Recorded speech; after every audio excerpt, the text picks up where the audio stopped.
ವೇದಿಕೆ ಮೇಲೆ ಇರತಕ್ಕಂಥ ಹಿರಿಯರು ಆಗಿರ್ತಕ್ಕಂಥ ಓಯಲ್ ಸರ್ ಪುಸ್ತಕ ಬಿಡುಗಡೆ ಮಾಡಿದ್ದಾರೆ. ಆಮೇಲೆ ಪ್ರಕಾಶಕರು ಅಭಿರುಚಿ ಗಣೇಶ್ ಅವರು ಇದ್ದಾರೆ. ಜೊತೆಗೆ ನಿರಂತರ ಒಂದು ರಂಗ ಸಂಸ್ಥೆಯ ಮುಖ್ಯಸ್ಥರಾಗಿರ್ತಕ್ಕಂಥ ಪ್ರಸಾದ್ ಕುಂದೂರು ಅವರಿದ್ದಾರೆ ಮತ್ತು ನನ್ನ ಸ್ನೇಹಿತೆ ದೇವಿಕಿ ಧರ್ಮಿಷ್ಠ ಇದ್ದಾರೆ. ಮತ್ತು ಅದೇ ರೀತಿ ಸುಗುಣ, ಅನಂತರ ಹಿರಿಯ ಲೇಖಕರಾಗಿರ್ತಕ್ಕಂಥ ಜಿ ಪಿ ಬಸವರಾಜ್ ಸರ್, ಎಲ್ಲ ಗೆಳೆಯರನ್ನು ನೆನೆಸ್ಕೊಳ್ತಾ ಓಯಲ್ನವರು ಬಿಡುಗಡೆ ಮಾಡಿ ಮಾತಾಡಿದ್ದಾರೆ. ಅಂದರೆ ಮತ್ತು ಮಾತಾಡೋಕ್ಕೆ ಅನುವಾದದ ಬಗ್ಗೆ ಏನು ಇರೋಲ್ಲ. ಹೀಗಾಗಿ ನಾನು ಹಿಂಸೆ ಮತ್ತು ಅದರ ಲಯಗಳು ಒಂದರ ಬಗ್ಗೆ ಮುಖ್ಯವಾಗಿ ಕಾನ್ಸಂಟ್ರೇಟ್ ಮಾಡೋಣ ಅಂತ ಅಂದ್ಕೊಂಡು, ಯಾಕಂದರೆ ಈ ಕೃತಿಗೆ ಒಂದು ಸಣ್ಣ ಟಿಪ್ಪಣಿಯನ್ನು ಕೂಡ ಬರೆದಿದ್ದೇನೆ. ಅದೆಷ್ಟು ಸಮರ್ಥವಾಗಿದೆ ಗೊತ್ತಿಲ್ಲ. ಅದರಲ್ಲಿ ನಾನು ಈ ಕೃತಿ ಬಗ್ಗೆ ಏನು ಹೇಳಬೇಕಾಗಿದ್ದು ಅದನ್ನು ಹೇಳಿದ್ದೇನೆ. ಇದರ ಆಚೆಗೆ ಏನು ಓದಿದೆ ಅಂತ ನನಗನ್ನಿಸಿದ್ದನ್ನು ಹೇಳೋಕ್ಕೆ ಪ್ರಯತ್ನ ಪಡ್ತೀನಿ.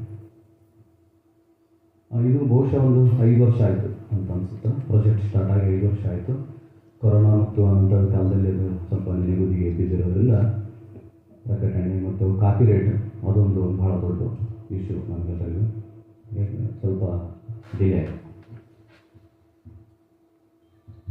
ಈ ಕೃತಿಯನ್ನು ಓದಿದಾಗ ನನ್ನ ಮನಸ್ಸಿನಲ್ಲಿ ಒಟ್ಟಾರೆಯಾಗಿ ಹಿಂಸೆಯನ್ನು ಕುರಿತು ನಮ್ಮ ಕಲೆ ಮತ್ತು ಸಾಹಿತ್ಯ ಯಾವ ರೀತಿ ಸ್ಪಂದಿಸಿದೆ ಅಂತ ನೋಡಿದಾಗ, ಕನ್ನಡದ ಸಂದರ್ಭದಲ್ಲಿ ನೋಡಿದಾಗ ಬೇರೆ ಬೇರೆ ಹೊಳವುಗಳು ನನಗೆ ಸಿಕ್ಕು. ಫ್ರೆಡ್ರಿಕ್ ನೀಶೆ ಹೇಳುವ ಒಂದು ಮಾತಿನ ಮುಖಾಂತರ ಇದನ್ನು ನಾನು ಆರಂಭಿಸೋದಾದರೆ,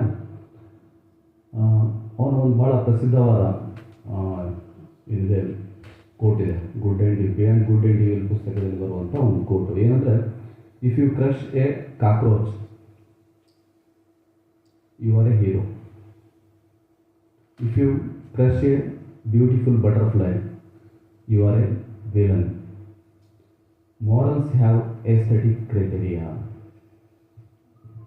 ನೀವು ಒಂದು ಚಿಟ್ಟೆಯನ್ನು, ಒಂದು ಸುಂದರವಾದ ಚಿಟ್ಟೆಯನ್ನು ಹೊಸಕಿ ಹಾಕಿದ್ರಂದರೆ ನೀವು ಈ ಜಗತ್ತಿಗೆ ಒಬ್ಬ ಕೇಡಿಯಾಗಿ ಕಾಣಿಸ್ತೀರಿ. ಅದೇ ನೀವು ಒಂದು ಕಾಕ್ರೋಚನ್ನು ಬಡದರೆ ಸಾಯಿಸಿದ್ರಂದರೆ ನಿಮ್ಮನ್ನು ಜಗತ್ತು ಹೀರೋ ಅಂತ ಮೆರೆಸ್ತದೆ. ಹೀಗಾಗಿ ನಮ್ಮಲ್ಲಿರ್ತಕ್ಕಂಥ ಮೌಲ್ಯ ಪ್ರಜ್ಞೆಗೆ, ಇದು ನಮ್ಮಲ್ಲಿರ್ತಕ್ಕಂಥ ಸೌಂದರ್ಯ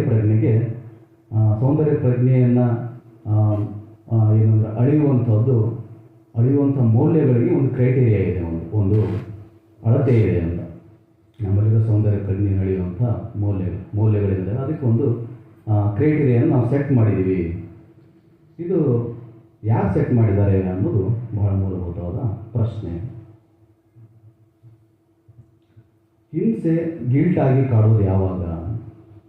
ಇದು ಬಹಳ ಮೂಲಭೂತವಾದ ಒಂದು ಪ್ರಶ್ನೆ. ಗುಂಪಿನಲ್ಲಿ ಮಾಡಿದ ಹಿಂಸೆನೋ ಅಥವಾ ವೈಯಕ್ತಿಕವಾಗಿ ಮಾಡಿದ ಹಿಂಸೆನೋ? ಇದು ಕೃತಿಯನ್ನು ನಾನು ಓದಿದಾಗ ಭಾಳ ಪದೇ ನನಗೆ ಬಂದಿರುವಂಥ ಒಂದು ಪ್ರಶ್ನೆ.